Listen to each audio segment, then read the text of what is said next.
In the winter of 1959, 9 experienced Russian hikers embarked on an ambitious expedition into the remote Ural Mountains.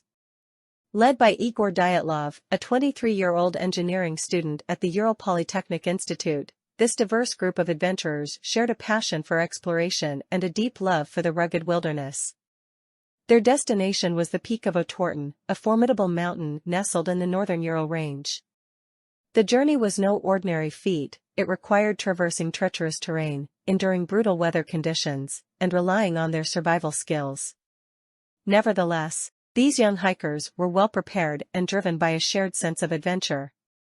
The group comprised Igor Dyatlov, the leader and organizer of the expedition, Zinaida Kolmogorova, a radio engineering student, Rustam Slobodin, a geology student, Yuri Doroshenko and Yuri Krivonischenko, both engineering students, Ludmila Dubinina, a nuclear physics student, Alexander Kolevatov, a physics and mathematics student, Nikolai Thibault-Brignol, a civil engineering student, and Semyon Zolotaryov, a seasoned hiker and World War II veteran. By January 27, they had ventured far from civilization, and their last known contact was a telegram sent to the UPI Sports Club, indicating their anticipated return on February 12. This communication served as a safety measure, allowing for a margin of time in case of unforeseen delays. On February 1, the hikers reached the slopes of Kholat Syakhl, ominously named Dead Mountain. Here, they established their final campsite, unknowingly setting the stage for an enigma that would confound investigators for decades.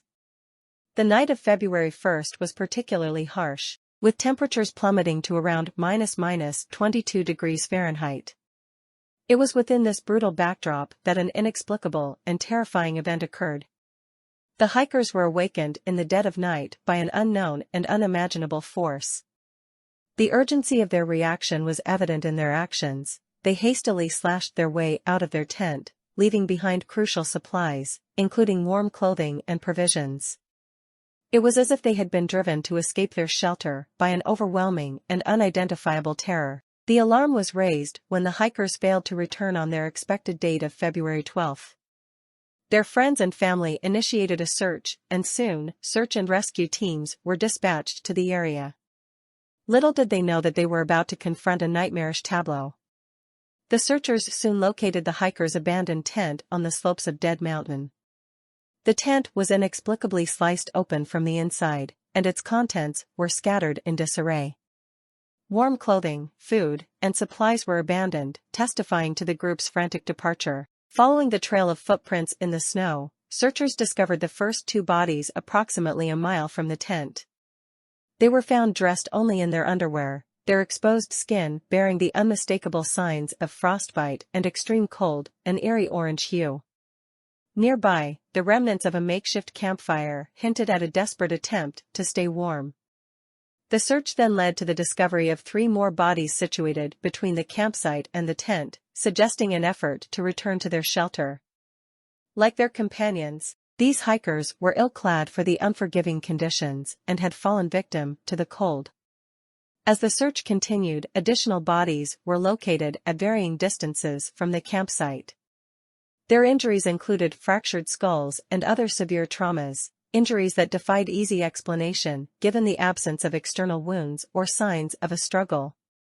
To add to the enigma, one of the hikers was found with her tongue missing, adding a grotesque layer to an already baffling series of events. The discovery of the hikers' bodies raised more questions than answers, and the subsequent investigation would only deepen the mystery. Autopsies performed on the victims revealed internal injuries consistent with the force of a car crash, injuries that were severe and far beyond what could be attributed to a human assailant. Strikingly, however, there were no external wounds or indications of physical confrontation. Instead, it was as if the victims had experienced an overwhelming and invisible pressure that crushed their bones and internal organs.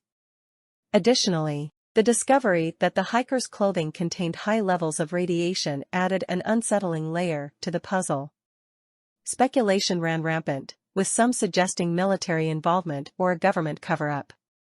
Yet, none of these theories offered a comprehensive or satisfying explanation for the perplexing and tragic sequence of events. The Dyatlov Pass incident remains one of the most enduring and haunting mysteries in the annals of true crime. Despite decades of investigation and speculation, the exact sequence of events leading to the hikers' deaths, and the nature of the mysterious force that seemed to have assailed them, remains unknown. Numerous theories have been proposed over the years, ranging from natural disasters such as avalanches to more speculative ideas involving military experiments and even extraterrestrial encounters. While each theory has its proponents, none can fully account for all the evidence and circumstances of the case. The decision by the Soviet authorities to classify many details surrounding the incident only fueled further speculation and conspiracy theories. The true nature of what transpired on Dead Mountain in February 1959 may forever remain a chilling enigma, a stark reminder of how the natural world can be as enigmatic and perilous as any paranormal force. The memory of Igor Dyatlov and his fellow hikers endures, not only as victims of an unsolved mystery but also as courageous explorers who dared to venture into the unforgiving wilderness in pursuit of adventure and discovery. Their legacy serves as a reminder that some mysteries remain beyond the grasp of human understanding, lurking in the shadows of our world, waiting to be unraveled.